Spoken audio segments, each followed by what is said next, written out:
ప్రపంచము నలుమూలలకు విస్తరించిన ప్రియమైనటువంటి తెలుగు వారికి అందరికీ కూడా క్రీస్తు నామంలో శుభాభివందనాలు. ఈ యొక్క నవంబర్ మాసంలో మనము క్రైస్తవ సిద్ధాంతాలు, క్రిస్టియన్ డాక్ట్రిన్స్ అన్నటువంటి శీర్షికన మనము అనేక అంశములను ధ్యానిస్తూ ఉంటున్నాము. అందులో భాగంగా నేటి ధ్యానాంశము దేవుని వాక్యము ద్వారా నూతన జన్మ, new birth through the word of God. నేటి ధ్యానం కొరకు మీ దగ్గర బైబిల్స్ ఉన్న ఎడల మరి మీ యొక్క పరిశుద్ధ గ్రంథమును తెరిచి మరి 1 పేతురు 1 అధ్యాయము 23వ వచనం చదువుకుందామండి. 1 Peter chapter 1 verse 23. మీరు క్షయ బీజము నుండి కాక శాశ్వతమగు జీవం గల దేవుని వాక్య మూలముగా అక్షయ బీజము నుండి పుట్టింపబడిన వారు గనక నిష్కపటమైన సహోదర ప్రేమ కలుగునట్లు. తర్వాత వచనం కూడా చూస్తే, మీరు సత్యమునకు విధేయులవుట చేత మీ మనసులను పవిత్రపరచుకుని వారి ఉండి ఒకరినొకడు హృదయపూర్వకంగా మిక్కటముగాను ప్రేమించుడి. కాబట్టి ప్రియులారా, ఇక్కడ పేతురు భక్తుడు చెప్తున్నాడు, మీరు క్షయ బీజం నుండి కాక శాశ్వతమగు జీవము గల దేవుని వాక్య మూలముగా అక్షయ బీజముగా నుండి పుట్టినింపబడినటువంటి వారు.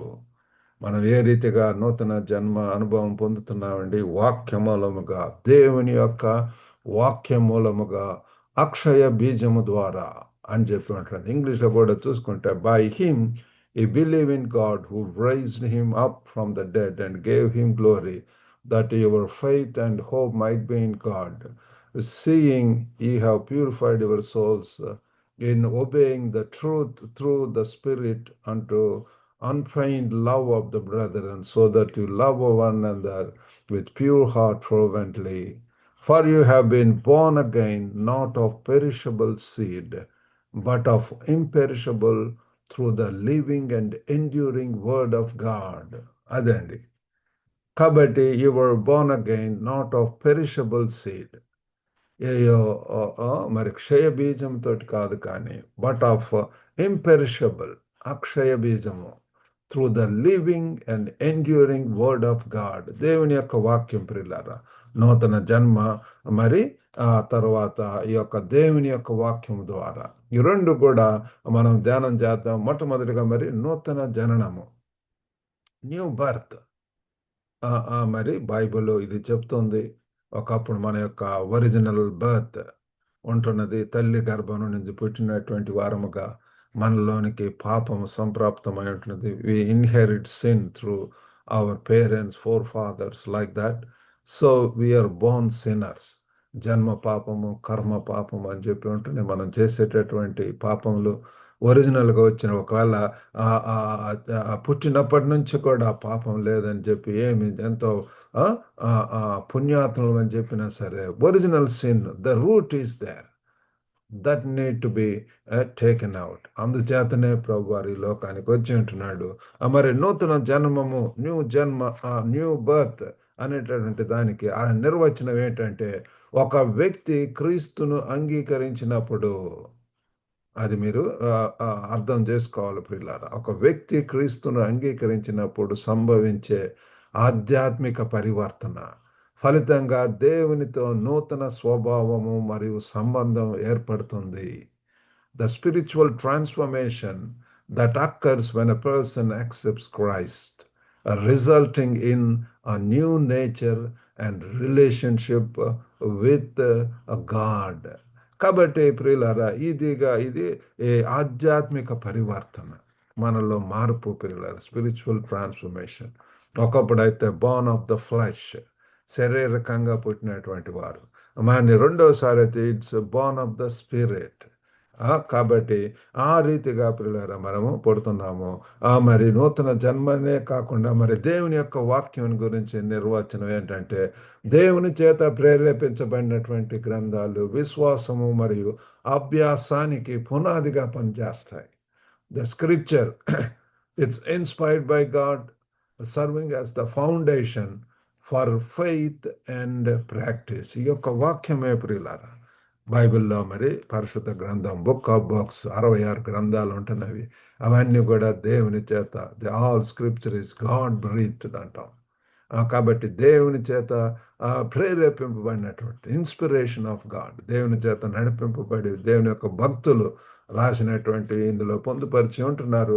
ప్రవక్తలు ఉంటున్నారు, అనేక మంది అపోస్తలులు ఉంటున్నారు, యేసు ప్రభు యొక్క ఆ బోధలు ఉంటున్నవి. కాబట్టి ఇవన్నీ కూడా మనల్ని విశ్వాసంలోకి నడిపిస్తాయి. ఆ ఆ నూతన జన్మానుభవం మనకు అంత కూడా ఈ యొక్క వాక్యం ప్రియులారా. కాబట్టి ఈ యొక్క వాక్యం మనం ఎంతైనా సరే ధ్యానించవలసినటువంటి వారం వింటున్నాము. సరే అండి, ఈరోజు వాక్యంలో నికి వెళ్దాము. మనం చదువుకున్నటువంటి పాఠ్యభాగము 1 పేతురు 1:23. మరి నూతన జన్మ మరియు క్రైస్తవ విశ్వాసంలో అది చాలా ప్రాముఖ్యమైనటువంటిది ప్రియులారా. Are you born again? మీరు మారు మనసు పొందారా? ప్రభువును తెలుసుకున్నారా? అనేక రకాలుగా ప్రియులారా నూతన జన్మ అనుభవము, రక్షణ ఉన్నదా? అనేక రీతులుగా అడుగుతూ ఉంటారు. కాబట్టి మనము మరి we should be in a position to say. మరి అందుకు చేతనే మా యొక్క గ్లోబల్ తెలుగు ఫెలోషిప్‌లో సాక్ష్యంలో చెప్తుంటాము. సాక్ష్యములకు అవకాశం ఇస్తుంటాం. వారు ఏ రీతిగా ప్రభువును తెలుసుకున్నారు, మారు మనసు అనుభవం. అది ఇతరులను కూడా మరి అది ప్రభావితం చేస్తాయి ప్రియులారా. మరి వాక్యం యొక్క పాత్ర కూడా ఇందులో ఎంతైనా ఉంటుంది. వాక్యం ద్వారానే కదిలింపబడతాము. నేను 17 సంవత్సరాల అప్పుడు ఒక స్టూడెంట్ రిట్రీట్‌కి వెళ్ళి ఉంటున్నాడు. అక్కడ వాక్యం చెప్తున్నారు. తప్పిపోయిన కుమారుడిది. ఆ దైవ సేవకుడు ఎంతో శక్తివంతంగా చెప్తున్నప్పుడు, ఆ వాక్యం నా హృదయంలో పనిచేసి ఉంటుంది. నాకు కూడా విశ్వాసం వచ్చింది. ఆ తప్పిపోయిన కుమారుడిలాగా తిరిగి నేను రావాలా, నేను కూడా నా తల్లిదండ్రులతో సమాధాన పడాలా, పరలోకపు తండ్రితోటి కూడా సమాధాన పడాలని చెప్పి పశ్చాత్తాపంతో ప్రభును వేడుకున్నప్పుడు నాలో అప్పటి నుంచి కూడా పరిశుద్ధాత్మ దేవుడు నాలో పనిచేయటము, ఆ తర్వాత నూతన జన్మ అనుభవం అనేటటువంటిది వచ్చి ఉంటుంది ప్రియులారా. దేవుని వాక్యం ఈ పరివర్తనను మరి ఎంతో సులభతరం చేస్తుంది పిల్లలు. The word of God facilitates this transformation. కాబట్టి మరి ఈ యొక్క 1 పేతురు 1:23 మనము కొంచెం మరి ధ్యానం చేద్దాము. ఆ పరీక్షలను ఎదుర్కొన్నటువంటి విశ్వాసులను ఇది ఎంతగానో ప్రోత్సహిస్తుంది పిల్లలు. Return to encourage believers facing trials. కాబట్టి ఇక్కడ నూతన జన్మ యొక్క ప్రాముఖ్యత, ఇంపార్టెన్స్ ఆఫ్ న్యూ బర్త్ మనందరి ప్రతి ఒక్కరికి కూడా మరి యొక్క ఆధ్యాత్మిక పరివర్తన అవసరం. రీబర్త్ అనేటటువంటి అవసరం. యేసు ప్రభువారు కూడా యోహాను సువార్త 3వ అధ్యాయం 3వ వచనంలో ఏం చెప్పాడంటే, అందుకు యేసు అతనితో, ఒకడు కొత్తగా జన్మించితేనే కానీ అతడు దేవుని రాజ్యమును చూడలేడని నీతో నిశ్చయముగా చెప్పుచున్నాను అని నేను ఆ రీచింగ్ రూలర్తో చెప్పినటువంటి మాటలు. ఒకడు కొత్తగా జన్మించితేనే గాని. కాబట్టి Jesus answered and said unto him, verily, verily, I say unto thee, unless a man be born again, he cannot see the kingdom of God. దేవుని యొక్క రాజ్యం చూడాలి అంటే, వారసులం అవ్వాలి అంటే, మరి పరలోకమునకు మనము మరి వెళ్ళాలి అంటే ప్రియులారా, ఈ యొక్క తిరిగి జన్మించాల్సినటువంటి అవసరత ఎంతైనా ఉంటున్నది ప్రియులారా. 2 కొరింథీ 5:17 కూడా చూస్తే, కాగా ఎవడైనను క్రీస్తునందున్న యెడల వాడు నూతన సృష్టి, పాతవి గతించెను, ఇదిగో కొత్తవాయెను. కాబట్టి ఈ యొక్క వాక్యములు కూడా ఎప్పుడైతే క్రీస్తు మన యొక్క జీవితానికి వస్తాడో ప్రియులారా, నూతన సృష్టి, నూతన అధ్యాయము. It's all a new world ప్రియులారా. If anyone is in Christ, he is a new creature. All things are passed away. Behold, all things have become new. కాబట్టి అంతా కూడా ప్రియులారా క్రీస్తు ద్వారా నూతన సృష్టి. మన యొక్క ఉద్దేశాలు, తలంపులు, చూపులు, ధ్యానము, మరి ఆ ప్రవర్తన, ప్రియులారా life style, everything is going to change. మనలో దినానికి రూపాంతరం చెందుతుంటాం. క్రీస్తుని ఎంతగా వెంబడిస్తాం, ఎంతగా లోతుగా తగ్గించుకుంటాం, ఎంతగా మనం క్రీస్తుని హెచ్చిస్తూ ఉంటామో మరి మన యొక్క జీవితంలో ప్రియులారా మరి ఎంతో మరి శక్తివంతంగా మారుతాయి. ఎంతగా ప్రియులారా దేవుని కొరకు మనం జీవిస్తూ ఉంటాము. అంతేకాకుండా ప్రియులారా నూతన జన్మ యొక్క ప్రాముఖ్యత ఉంటున్నది. అంతేకాకుండా దేవుని యొక్క వాక్యం యొక్క పాత్ర కూడా దీని గురించి కూడా మరి మరి మరి కొన్ని వాక్యాలు ధ్యానం చేద్దామండి. రోమిలకు రాసినటువంటి పత్రిక 17 చూస్తే, కాగా వినుట వలన విశ్వాసం కలుగును, వినుట క్రీస్తును గూర్చిన మాట వలన కలుగును. క్రీస్తును గురించినటువంటి మాటలు ప్రియులారా. మరి ఆయన చెప్పినటువంటి మాటలు విని లోబడినటువంటి వాళ్ళు ధన్యులు అని చెప్పి వాక్యం చెప్తుంది. వినుట వలన విశ్వాసం వస్తుందని చెప్తుంది. కాబట్టి పిల్లలు మనం ఎంతైనా ఈ యొక్క వాక్యాన్ని మనం చదవాల్సినటువంటి వారం వింటున్నాం, ధ్యానం చేయవలసినటువంటి వారం వింటున్నాం. దివారాత్రులు ధ్యానించువాడు ధన్యుడు అని చెప్పి మరి ఆ యొక్క వాక్యాన్ని ప్రియుల దివారాత్రులు ధ్యానించేటటువంటి వారు ధన్యులు అని చెప్పి వాక్యం చెప్తుంది. కాబట్టి ఆ రీతిగా పిల్లల మనం ఆ హృదయాల్లో ఆ వాక్యాన్ని మనం భద్రంగా కాపాడుకోవాలా, దాన్ని మెడిటేట్ చేయాలా, మెమరైజ్ చేయాలా, స్టడీ చేయాలా, పరిశోధించాలా, పరిశీలించాలా. మరి దాన్ని మెమరైజ్ కూడా చేయటం అవసరం. అవసరమైనప్పుడు అవి మనకు ఉపయోగపడతాయి పిల్లలు. మరి అంతేకాకుండా మరి యొక్క వాక్యము ప్రియులారా విశ్వాసానికి మూలమై ఉంటున్నది. వినుట వలన విశ్వాసం అని చెప్పి తెలుసుకుంటున్నాము. అంతేకాకుండా దానికి మరి సస్టైనింగ్ పవర్ ఉంటుంది, నిలుపుదల శక్తి ప్రియులారా. మరి హెబ్రీ 4:12 చూస్తే, ఎందుకనగా దేవుని వాక్యము సజీవమై బలము గలదై రెండంచులు గల ఎటువంటి ఖడ్గము కంటెను వాడిగా ఉండి ప్రాణాత్మలను కీళ్లను మూలుగును విభజించినంత మటుకు దూరుచు హృదయం యొక్క తలంపులను ఆలోచనలను శోధించుచున్నది. ఎంత శక్తివంతమైనటువంటిది పిల్లలారా ఈ యొక్క వాక్యం. ఈ దినాల్లో ఈ యొక్క వాక్యమే కదిలిస్తుంది. ఈ యొక్క వాక్యమే పిల్లలారా మరి ఆ వాక్యం యొక్క సజీవ స్వభావం ఇక్కడ తెలియజేస్తున్నాడు. The living nature of the word. ఈ దినాల్లో కూడా ఈ యొక్క వాక్యం ఎంత శక్తివంతంగా ఉంటుంది. మరి నా మాట అగ్ని వంటిది కాదా అని చెప్పి ఇర్మీయా ప్రవక్త అంటున్నాడు పిల్లల. ఎంతగా శక్తివంతమైనది ఈ దినాల్లో. అది రగులుకొని ఉజ్జీవంగా మారుతుంది, ఆ ఉజ్జీవ జ్వాలగా మారుతుంది, ప్రబలుతున్నది. మరి ఆ వాక్యమును పట్టుకొని ప్రజలారా మరి దేవుని యొక్క సేవకులు, మరి సువార్థికులు, మరి సంఘ కాపరులు వీళ్ళందరూ కూడా ఎంతగా మరి ఇన్ఫ్లుయెన్స్ చేస్తున్నారు ప్రజలను. మరి ఈ యొక్క వాక్యమును మరి ఏంటి అంటే యోహాను సువార్త 1వ అధ్యాయము మరి 12-13 చూస్తే, తను ఎందరు అంగీకరించిన వారికి అందరికీ, అనగా తన నామమునందు విశ్వాసం ఉంచిన వారికి దేవుని పిల్లలగుటకు ఆయన అధికారం అనుగ్రహించెను. వారు దేవుని వలన పుట్టిన వారే గాని రక్తం వలనైనను శరీరేచ్ఛల వలనైనను మాంసేచ్ఛల వలనైనా పుట్టిన వారు కాదు. కాబట్టి ఇక్కడ కూడా ఇక్కడ క్రీస్తుపై నమ్మకంతో మనకి ఈ యొక్క నూతన జన్మకు ఆ సంబంధం ఏర్పడుతుందని, connection of new birth with belief in Christ. క్రీస్తును నమ్మకం ద్వారా ఆయన అంగీకరించడం ద్వారా రక్షకుడుగా, lord and saviour of our lifes, ప్రభువుగా రక్షకుడుగా ప్రభువును అంగీకరించిన ద్వారా మనం దేవునితో సంబంధం, మరలా పిల్లల దేవుని యొక్క బిడ్డలుగా ఉండేటటువంటి భాగ్యము పిల్లలాగా యుగ యుగంలో కూడా ఆయనతో ఉండేటటువంటి భాగ్యం.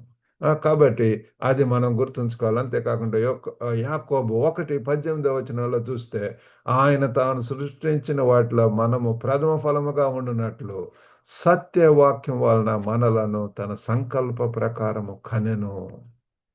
చూడండి పిల్లారా, సత్యవాక్యం ద్వారా నూతన జన్మలో దైవిక సంకల్పము, divine will in the new birth through the word of God. కాబట్టి మనము సృష్టించిన వాటిలో మనము ప్రతిఫలముగా ఉండినట్లు ఎంత ఆధిక్యత పిల్లారా, మనల్ని దేవుని బిడ్డలుగా చేసుకుంటున్నాడు, మనకంత అధికారం ఇస్తున్నాడు. మరి ప్రభు యొక్క బిడ్డలుగా ఉండటం ఈ లోకంలో ఎంత ధన్యకరం పిల్లారా. కాబట్టి ఈ యొక్క సత్య వాక్యం వలన మనలను తన సంకల్ప ప్రకారము కనెను అని చెప్పి వాక్యం చెప్తుంది పిల్లారా. బర్త్ కాబట్టి ఆ రీతిగా పిల్లలు he begot us by the word of truth, that we should be a kind of first fruits of his creatures. కాబట్టి మనము ఆ రీతిగా ఉండటానికి దేవుడు సహాయం చేయను గాక. మరి అంతేకాకుండా ఈ యొక్క వాక్యంలో దేవుని వాక్యంతో రోజువారి పరస్పర చర్యను మనం ప్రోత్సహించవలసినటువంటి వారు వింటున్నారు. we need to encourage daily interaction with the word of God. అందుచేత మేము మార్నింగ్ మన్నా డైలీ డివోషన్ పిల్లలు మాకు గ్రూప్స్ ఉంటున్నాయి, వాట్సాప్, టెలిగ్రామ్లు, అనేక మంది ప్రియులారు, వందల మంది దాంట్లో జాయిన్ అవుతున్నారు. ప్రతి దినం కూడా ఎంతో మరి ఆత్మీయంగా బలపడినటువంటి వారి యొక్క డివోషన్స్ షేర్ చేయటం జరుగుతుంది ప్రియులారా.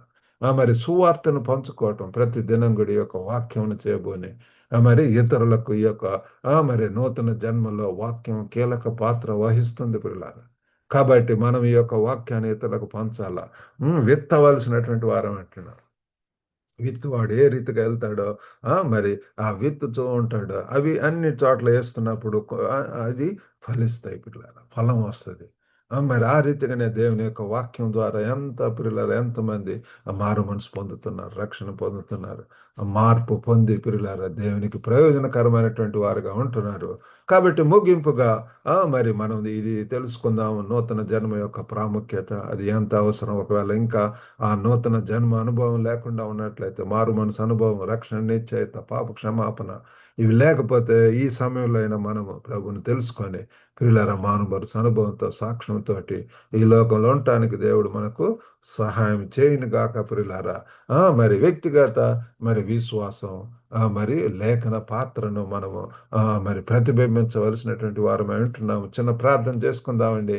పరిశుద్ధుడైనటువంటి మా ప్రేమ గల ప్రభు, ఆ కృపగల నాయన, ఈరోజు నూతన జన్మ మరియు దేవుని యొక్క మరి వాక్యము, దేవుని యొక్క వాక్యం ద్వారా నూతన జన్మ ప్రియుల తండ్రి. ఆ రీతిగా ప్రభు తండ్రి వినుచున్న ప్రతి ఒక్కరిని దర్శించండి. మీ వాక్యపు వెలుగులో వారిని పరీక్షించుకోవటానికి ప్రభు ఎంత వింటే ప్రభు అంత విశ్వాసం వస్తుంది. మరి ఏ రీతిగా ప్రభు యేసు పాదముల యొద్ద ఉండి వినుచుండెను అని ఉంటున్నది నాయన. గొప్ప తండ్రి, ప్రతి దినం కూడా ప్రభు ఈ యొక్క స్కూల్ ప్రభు మరి మీ యొక్క దేవుని పిల్లల పాఠశాలలో తండ్రి ప్రభు ఆ దేవ మేము నేర్చుకోవటానికి ప్రభు, ధ్యానం చేయటానికి ప్రభు, లోతైన సత్యాలు తెలుసుకోవటానికి మీరు సహాయం చేయండి. నిల్చున్న ప్రతి ఒక్కరిని దర్శించండి ప్రభు. ఒక గొప్ప నాయన తండ్రి, మీ యొక్క వాక్య వెలుగులో వారిని పరీక్షించుకొని దినదినానికి ప్రభు ఆత్మీయంగా వర్దిల్లటానికి ప్రభు, నూతన జన్మ అనుభవంతో ప్రభు తండ్రి యొక్క రక్షణ సాక్ష్యాన్ని తండ్రి అనేకులకు పంచుకోవటానికి వారున్న ప్రదేశంలో ఉన్న ప్రభువా దేవా తండ్రి అయి యొక్క మంచి సెంటర్స్గా ప్రభా తండ్రి చేయమన్నారు. గుహాల్లో కూడా తండ్రి క్రీస్తు కేంద్రిత కుటుంబాలుగా చేయండి. ఎంతమంది అస్వస్థకు గురైంటున్నారు, యేసు నామంలో తండ్రి వరకు స్వస్థత దయచేయమని వేడుకుంటున్నాం ప్రభు. గొప్ప నాయన తండ్రి మీకు వందనాలు, స్తోత్రములు. యేసు నామమున వేడుకొంచున్నాం తండ్రి. ఆమేన్. ప్రభునాను మీకు అందరికి కూడా వందనాలండి. మరి యొక్క వాక్యం ద్వారా మేలు పొందితే మరి ఈ యొక్క లింక్ను ఇతరులకు కూడా షేర్ చేసుకోవాల్సిందిగా కోరుతున్నాం. God bless you all. Have a good day.